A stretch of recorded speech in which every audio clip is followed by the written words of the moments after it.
Hello and greetings, Reanimated fans. I'm H.A. Conrad, coming to you as always from Brooklyn, here with my intrepid co-host, Stuart Tiffin. Hello, Stuart. Yo, hey, hi. Hello. So we are, hanging out today, talking about this movie, as it were, Unhuman. And just one news item, which I think we were late to the party on, but we'll just talk a little of that, and then our razor sharp analysis of Unhuman, which came out in early June, and you can watch that on. I think you have to rent it on Apple TV and YouTube and a couple other things. And we'll get into that in a minute. But before we get to that, the late news item that we totally missed somehow. And HA, if I may, before we get to that, I have some late breaking news. What is your late breaking news? From my street.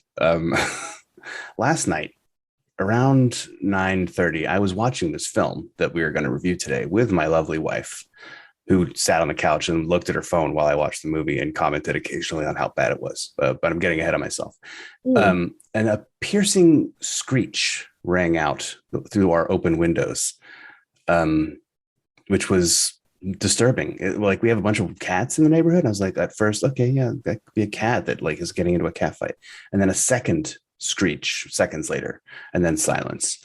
And our two indoor cats went and got in the window and looked interested. And we were like, Holly and I were like admonishing them, saying, this is why you're indoor cats. You go out there, you'll be screaming, it'll be bad. I didn't think anything else about it. I was just like, cats got into a cat fight, went back inside. This morning, as the sun rose, I'm drinking my coffee. I'm looking out the kitchen window. I see some of our neighborhood cats standing, sitting, walking idly around my neighbor's driveway. And I glance around the edge of this tree and I see there's a body there, lying there. Not a human. It's an animal. But it's not a cat. It's too small to be a cat. It's like, what is that? We do have possums. We have skunks. We have rats, the ones you see the most. And so I put my flip-flops on, put on a hoodie, go outside.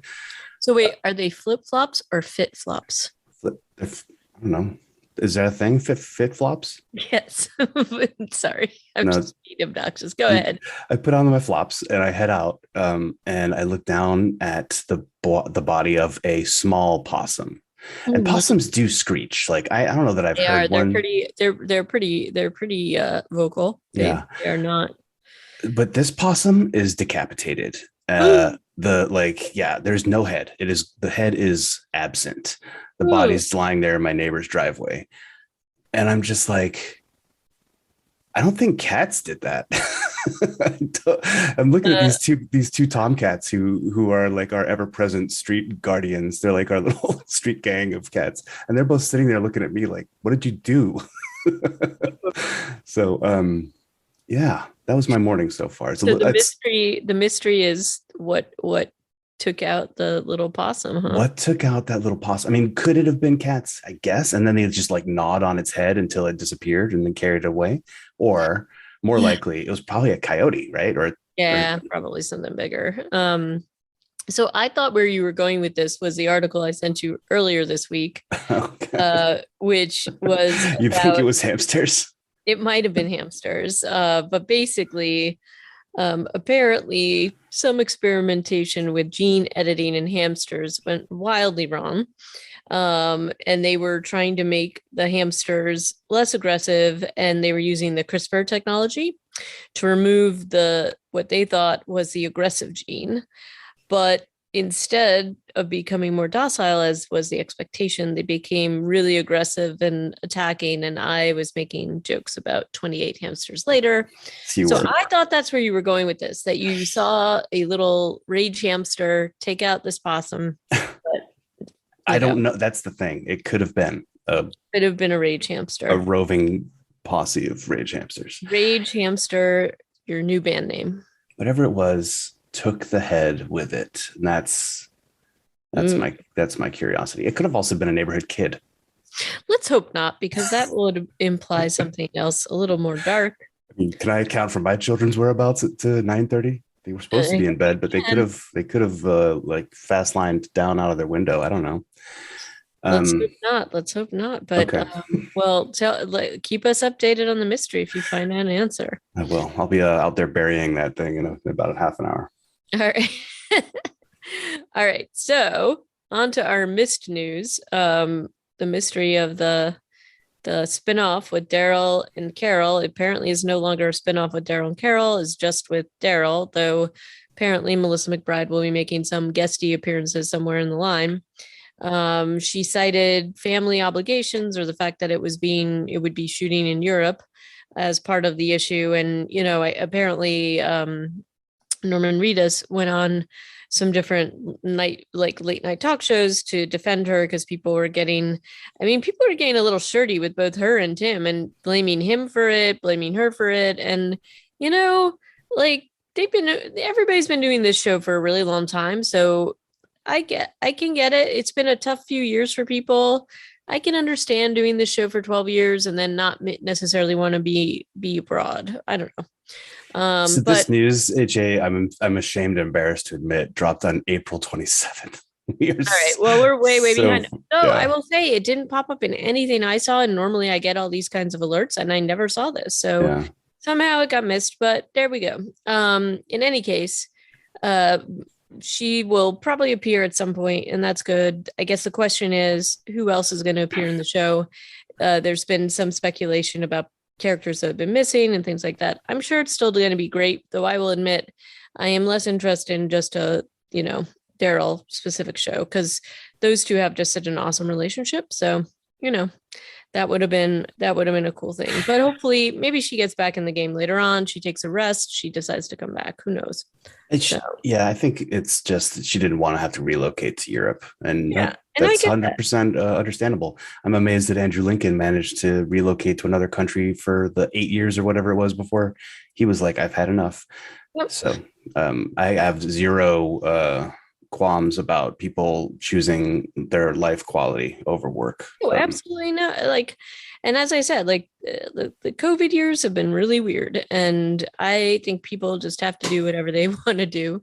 Um, and especially like with these shows and things like that, I just think it's been incredibly challenging. So, so wishing her the best of luck belatedly. But I think that was pretty much it in the news cycle, because probably the holiday weekend. But we decided probably a bad decision. I don't know. Maybe you disagree, Stuart, but I we blame decided Kyle. what? I blame Kyle Diaz. He was Did all you say glow. this Well, was no, good? he said he'd seen the trailer. Remember, it was a few episodes ago when he was Oh on. He yeah, said yeah, he'd seen yeah. the trailer and thought, oh, maybe HA and Stuart would like to talk about or review that Well, film. Kyle Diaz is a lot to answer for then. Well, because But he put most of the blame for his glowing reception of the trailer on the production house, which is Blumhouse. Blum. I don't know. But in any case, Kyle. Oof. That's what I have to say. Um, Now, I will say that I should have done a little bit more research about this to see who was involved. And I did not realize that the writers, directors were the people responsible for Saw, like the Saw franchise, I guess which only the later films, which I haven't seen any of them. Like, I have I've not seen zero either. I Saw just movies. don't really, this is not my, as people know, I'm not into that kind of thing. That is not my horror genre of choice. But there is a very specific vibe to them that is not, it's just not, it's not my thing. And I'm not disparaging anybody whose thing it is, I suppose, but it's just not mine. And there is something I know this sounds weird, but there's something extraordinarily like to me, like, and I could be just there's something broy and fratty, like somebody had the idea of making a horror film and this is what came out of it. And this is definitely my feeling about this film. Broy and fratty are important like terms to consider here. Like the Yeah. tagline on the movie posters, "The dead will have this club for breakfast." So they're all clearly playing on the idea that they've created a Breakfast Club level of like satire, right? Yeah, and I guess you could kind of look at it that way, but it's just if that's what they were trying to do, it's just not really well executed. As I And was watching this, because I had someone to talk to during this movie for a change. Usually, I'm just sitting there like in a bad movie. I'm willing to talk to people, and so I'm asking my wife, like, I'm like, hey, like, doesn't this feel a little dated to have yes, these cliched uh tropes of characters, and like doesn't it just perpetuate the fact that this was something that existed when other people went to school? Of course, it's a horror movie, and I'm not expecting kids necessarily to watch this. I guess they will because it's also a teen drama. But I don't think that shows and movies that perpetuate this idea that cliques and archetypes are so powerful in school is still a thing. I mean, maybe it still is, and I'm just like, I definitely I am out don't of think touch with it is. school I life. don't think it is as much though. I think this is, to me, this is like somebody, I hate to say it, somebody our age came up with this, or maybe this script was sitting on a shelf somewhere for a really long time and got green lighted somehow, but it feels very, very dated. And I mean, look, I think that there's still obviously like certain things. This feels very like, honestly, I hate, this is back to our times. Like The this is writers very, of the writers of this film are in their 40, they're 46 and 47 years old. oh yeah, so they're solidly Gen X then. So this is makes sense in that if you think about it in that way. But like it's not something that I think we see. And also like there's okay, the piece that I really sort of take issue with is you know, and it's kind of interesting because I have been watching Stranger Things. That did you start to watch the new stuff that just came out I yesterday? haven't seen any of volume 2 yet. No. Okay. But I can talk about it in generalities in terms of the series. And they address some of these things too, just like the sort of like, I don't know, like the D&D thing, how it's like satanic and just the misunderstanding of those kinds of things, like the Hellfire Club in Stranger Things and Yeah. all that kind of, like satanic panic kind of tropey stuff that happens. This one goes so far as to like it I just do not like the theme at all, and I feel like it's really honestly just ridiculous. But um Yeah, no, the basically, theme is problematic in yeah. how far it goes. It's almost like a commentary on school shootings. Well, that's what it felt like, and it felt really icky to me. So maybe I'm being overly sensitive, but there was something about it I was really like turned off by Yeah, on that level. So yeah, it was basically like traumatized people are also jerks or can also be socio like yeah, like murderers, bullied people can become the bulliers worse than the bullies, and right? even worse. And it just felt really um, you know, And maybe I there's guess something I there with because I don't know that there's been a lot of social or a lot of coverage about people who end up perpetrating school shootings, and whether or not, I mean, with Bowling for Columbine, those kids were marginalized, and in the Columbine shooting a million years ago, kind of seemed to kick all this off. Those kids were outsiders. that's true, but I don't know. I don't think that this is helpful, I guess, is I my don't thing. really feel like it is either, though. Yeah, yeah. The other thing I will say is that and actually maybe this was deliberate, but I felt like very few of these people actually looked like teenagers. And so that also felt a little weird. And Yeah, the very, lead actor, Brienne, is 25.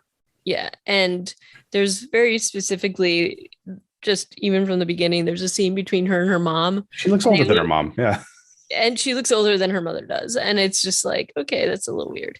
Um, but I just, I guess I feel like we have enough problems without kind of putting some of this stuff out into the world, but that may be just me. And I also felt like the script was really like production value wise, like it looked fine. But the script was really terrible. okay. I'm sorry, HA. I'm gonna have to stop you there. Production value wise, it looked fine. You didn't feel like there was way too much effort going into the fog machine? Oh, I think it was deliberate. Like I think it was supposed to be a tropey horror film, but they were going for like a specific kind of schlocky look. You know what I mean?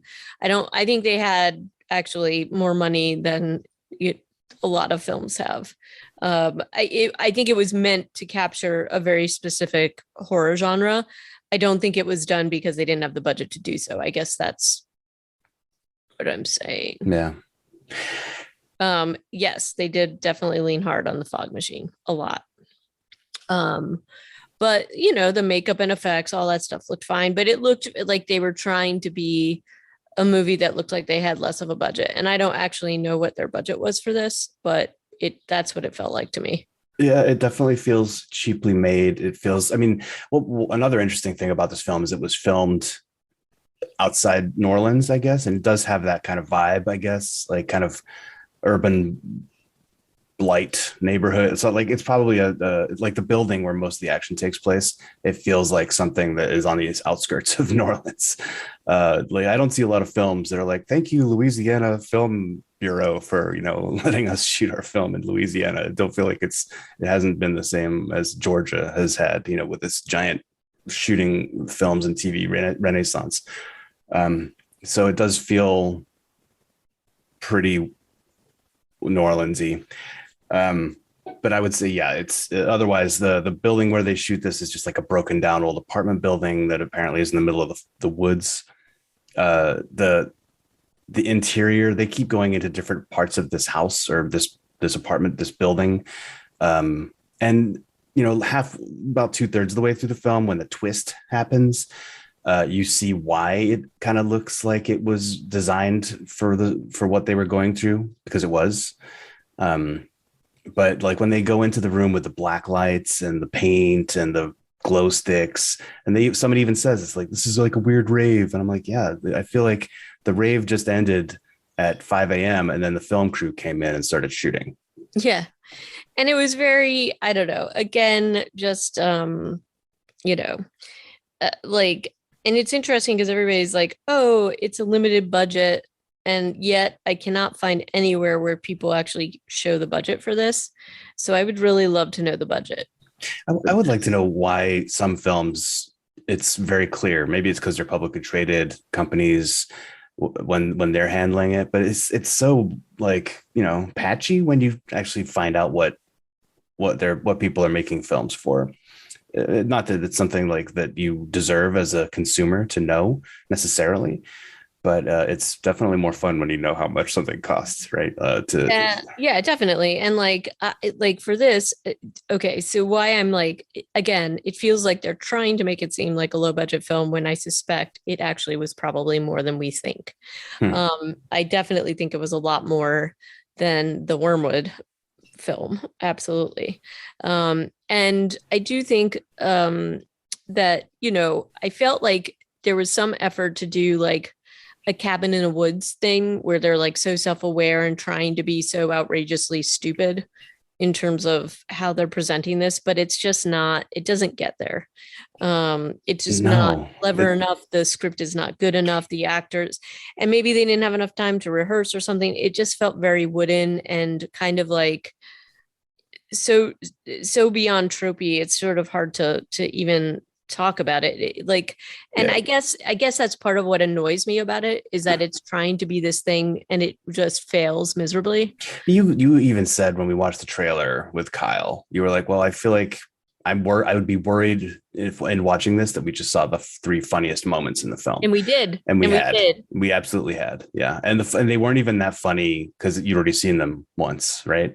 Right. So that kind of sucked. And what you're describing, like the fact that it's a horror comedy zombie movie, it fails on all three fronts.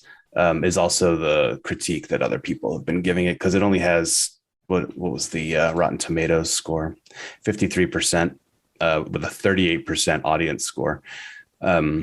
It's it has not been well received, and I think some of that probably, it's definitely comes down to the production value or the perceived production value, and I think it has to come down to the like the theme of the film, which is it is one thing, and then 2/3 of the way through, when you find out it's the nerds who are behind it all, there is no zombie movie. It's almost like a one cut of the dead sort of scenario where it's like, Yeah, a little bit. but not. Don't want to even put it in the same breath with that film, because that's actually well done. And then you realize though that it's all staged, and it's the nerds are trying to murder or humiliate the jocks Yeah, so and that they they can get even the try, girls. and then they even really try to do like an after credit scene where they're Yeah. gonna like go and do this again and try to set it up as a, I guess, as a sequel, which I really hope they don't. But I'm surprised you stuck around for the after the post credit scene. yeah, I not deliberately, it was just playing. So I was like, oh, I guess there's another scene. So there you go. Yeah. Um, So yeah, and then like the topic of like, is this a commentary on incels? Is it a commentary on ostracized kids and how they are actually worse than the jocks who traumatized them to begin with? Because the jocks at least can, in this story, can at least have a story, have a character arc. right. But even I guess my other thing is that even the quote unquote hero ever was written so poorly. I just don't like Yeah, all she of does these not have. characters. There's nobody that I liked in this at all. And the only actor that I did feel was, and he was absolutely over the top was the teacher who's played by Peter Giles. And he's been in like, he's definitely a character actor. You've probably seen him in a few different things. And again, he was over the top, but he was kind of at least having fun with it. But I just felt like this was really just uh boring. And to, even with these kinds of things, like this, you can do a film with a low budget and still have it be fun. You can do it and have a really good script and still have it be fun. And to me, this just didn't hit any of the notes that I would normally like to see. I was really bored watching this, which is not a good sign. Oh yeah. I didn't really care about anything. I did not care how it ended. I was just like, okay. The most And exciting thing that happened for me during this film were the screams of a dying possum outside my house. hamster death, hamster. Sorry. Yeah. And I do, and I have to say, I have now, while we've been talking, I've looked at multiple sources to try to see how much this was made for, and nowhere is it. And everybody, the thing that really strikes me that I just think I'm probably right is that everything keeps coming out saying um, that it's a low budget film. Again, it does not feel low budget to me. It feels like a higher budget film trying to look low but where do budget. you see that budget being expressed that you think is No, there? Because I see no budget being expressed, which to me is suspect. I just Because don't know. usually you can see it. Usually you see at least like a little bit of it. I mean, And with names like Epics and Blum or Bloomhouse behind it and distributed by Paramount, you do get the impression that these companies all have money to spend. But was this their attempt to do like a bargain basement version of what they would be doing maybe, ordinarily? but I would say, and this is just like an older article, but their budgets are for movies are typically $3 to $5 million. And while that is semi low budget, it's not in the realm of say Wormwood, right? So although Wormwood obviously took a lot longer to make because of that budget, but I just think, when you're looking at that kind of budget, that's not technically like a low budget film, especially if you look at it in the sort of like the spectrum of horror low budget. So, you know, um, anyway, sorry, I don't mean to be. It just feels like they're trying to. It almost feels like they're trying to put one over on everybody, which I know it's like ridiculous. I'll get off my off this tack, but still, it just troubles me. Well, I don't know that there's a whole lot else that we want to say about it. I guess one thing that's kind of interesting too is nobody dies. Like even Mr. Lorenzo wakes up at the end. I think just based on the action, and I don't know why they don't let anybody die in the course of it. I think it would undermine their quote unquote moral at the end of the story. Um, like even when Danny runs off of the awning at the front of the building and like lands on his face, he gets up and runs away afterwards. Yeah, how is that even possible? Um, Also, he gets like um hit by a sword. yeah, And and then he seems better and better as the film progresses after having been sliced open by a sword that just cut a cricket bat in half. Right. right. Anyway, doesn't yeah there I don't think So we even many. want to get into the details because I think thematically and the overall is just like disturbing and disappointing for us. So to go down and like look at the smaller details would only be worse. Yeah, this was a mistake. Yep. It was a mistake. I think we have to like not let Kyle listen to this podcast and make him watch it. No. We don't. Nobody deserves that.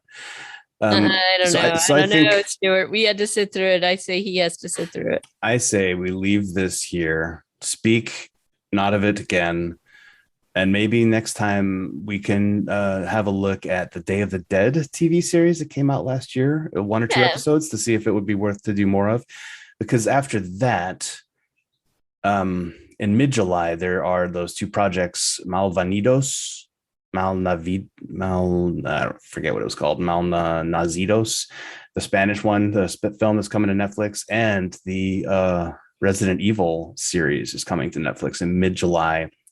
And then by the time you are going to be harder to pin down for podcast work, quote unquote, it would be Tales of the Walking Dead time. And so I think we could have more content that we actually want to talk about coming up. All right. Well, let's go with the Day of the Dead series and see what the first couple episodes bring us, and take it from there. Wonderful. So in the meantime, if anybody else was unfortunate enough to watch this, and we don't recommend it, let us know what you think. Yeah, if you watched it, and hopefully, like I hope you didn't. It's rare that we say that on this show, so we are hopeless when it comes to our support of this genre. This time we do not support this film. But let us know what you think on Twitter at Reanimated PCast. You can email us at reanimatedpodcast@gmail.com in our show notes with a link to the article of old news about Melissa McBride not being on the spinoff with Daryl anymore, but some other, conjecture that's on our website at reanimatedpodcast.com. And for Reanimated, I've been Stuart. I always feel like it's weird when people say that on podcasts, so I'm not going to say it. I retract it. I recant. Thanks for listening. Oh, yes. Ciao. I thought you were going for like a furthermore there. I thought you were doing a furthermore. I felt like you had like a pause there, but okay. Ciao. No, it was a full recanting. All right.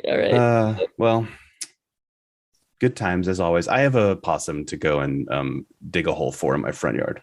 All right. I'm imagining you with a shovel, with a hazmat suit, just all that stuff. Imagine it more with me wearing basketball shorts and some flip-flops, and I don't know. I don't even have gloves. Maybe some work gloves. All right. Well, be careful out there. I hope you get through this unscathed. Me too. And have a great rest of your weekend. You too.